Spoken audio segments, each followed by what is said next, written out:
கோட்டையை கைப்பற்றிவிட்டார். முல்லைத்தீவு கோட்டையை கைப்பற்றி விட்டால் வஞ்சிநாடு முழுவதையும் பிடித்து விடலாம் என்று வெள்ளையர்கள் நினைக்கின்றார். அவர்கள் திட்டம் ஈடேறார்.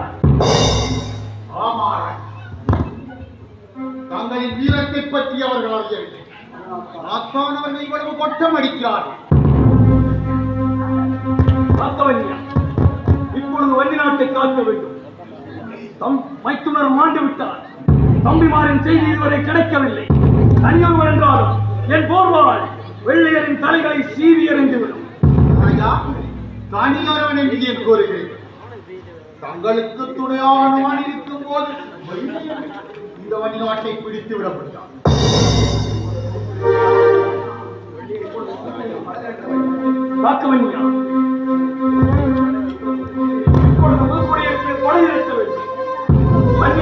உயிர் அதை காப்பது என் உயிர் மூச்சு.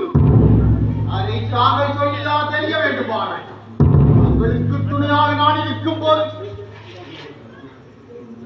இந்த வஞ்சி நாட்டை பிடித்து விட முடியாது.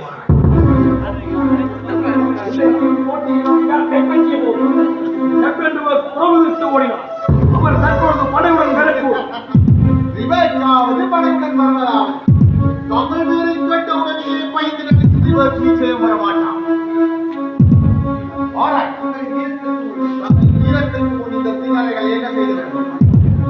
படையொன்றை திரட்டுவது புதுக்குடியிருப்புக்கு அம்பால் உள்ள கிராமம் ஒன்றில் இருந்து படையொன்றை திரட்டுவோம்.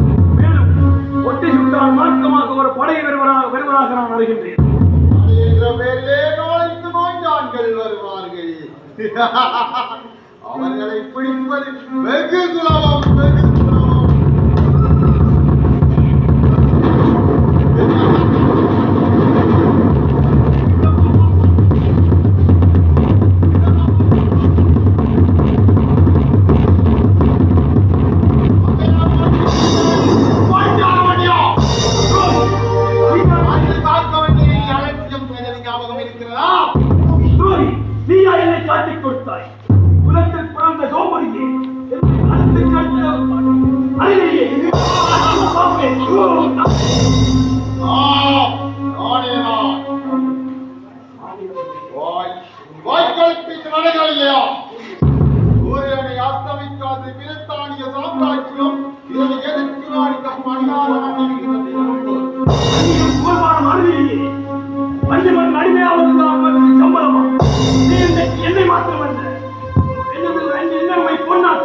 அதன் வீர சுதந்திரத்தை காட்டிக் கொடுத்து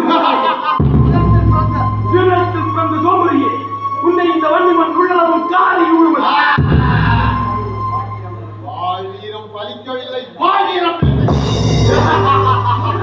நிறுத்தடா நறுகட்டா. என்னை போல் வாழெடுத்து போர் செய்ய தெரிந்திருந்தால் நீ வெள்ளையரின் தாழ்வணிந்து சேவகம் புரிந்திருத்தான். அது எந்த உந்தலையில் நிரந்தரமாக தங்கிவிட்டது. கட்சி நிலைக்காக என்னை பொன்னாட்டை காட்டிக் கொடுத்தாயே. என்னை விட ஊர்கள் தெரியாத குமாரசிங்க வன்னியனை வீரன் நினைத்து உன் தம்பியை திருமணம் செய்து கொடுத்தாயே. அந்த வீரன் வன்னியன் தாய்நாட்டுக்காக மார்பிலே குண்டேந்தி